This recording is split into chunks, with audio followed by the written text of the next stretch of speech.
Elias's engineering mind went into overdrive. He knew Sarah was too smart to leave physical evidence, so he looked for the digital trail.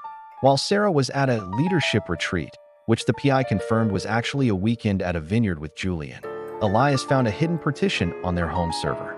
She had been scanning their private documents, the house deed, his life insurance policies, and his personal bank statements. The twist, he found an encrypted folder titled exit_final.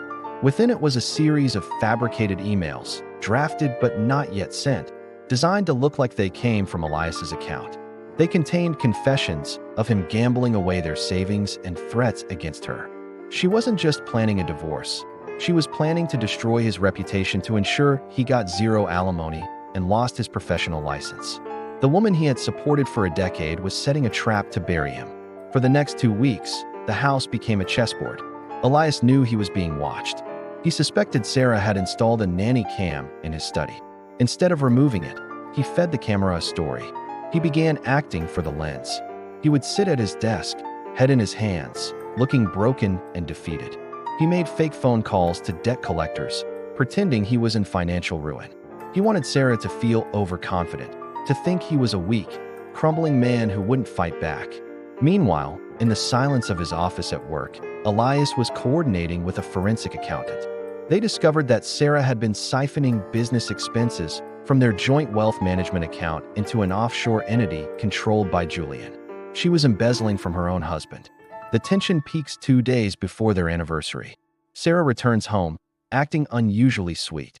She pours him a glass of vintage wine. "Elias," she whispers, leaning against the kitchen island. "Once the merger goes through on Friday, everything changes. We can finally relax. I've booked a special dinner for our anniversary." Elias smiles back, but his skin crawls. He knows Friday is when she plans to send the fabricated emails and serve the papers. The midnight move.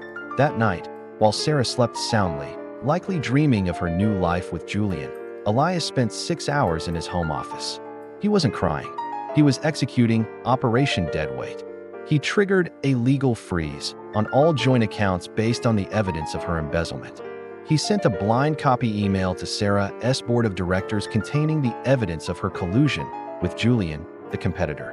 He hand-delivered a file to the district attorney regarding the fraudulent documents she was trying to pin on him. The morning of their anniversary, Sarah wakes up to a silent house. No flowers. No breakfast in bed. She checks her phone. Service denied. She tries her laptop. Access revoked. She runs downstairs to find Elias sitting at the dining table with 2 suitcases and a notary public. "The dinner is canceled," Elias says, his voice devoid of emotion. "What is this?" she screams, her executive mask finally cracking.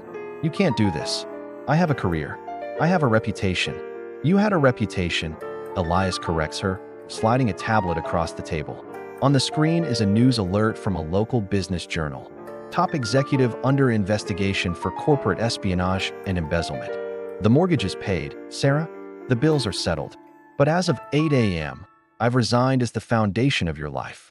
Good luck standing on your own." He walks out, leaving her in the massive, expensive house that suddenly feels very, very empty. As the weeks progressed, Elias didn't just feel like a ghost. He felt like a hunter. He realized that Sarah's greatest weakness was her arrogance. She assumed that because Elias was the stabilizer, the one who remembered the dry cleaning and checked the boiler, he lacked the killer instinct required for the boardroom.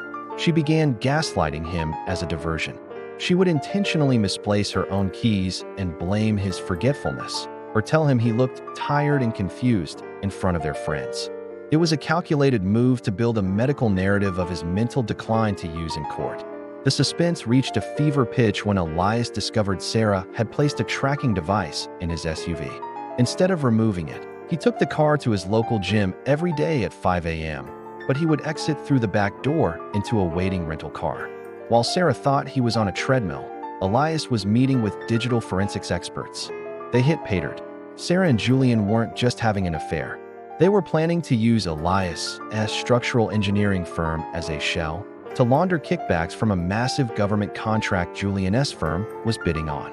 She wasn't just leaving him, she was setting him up to take a federal fall.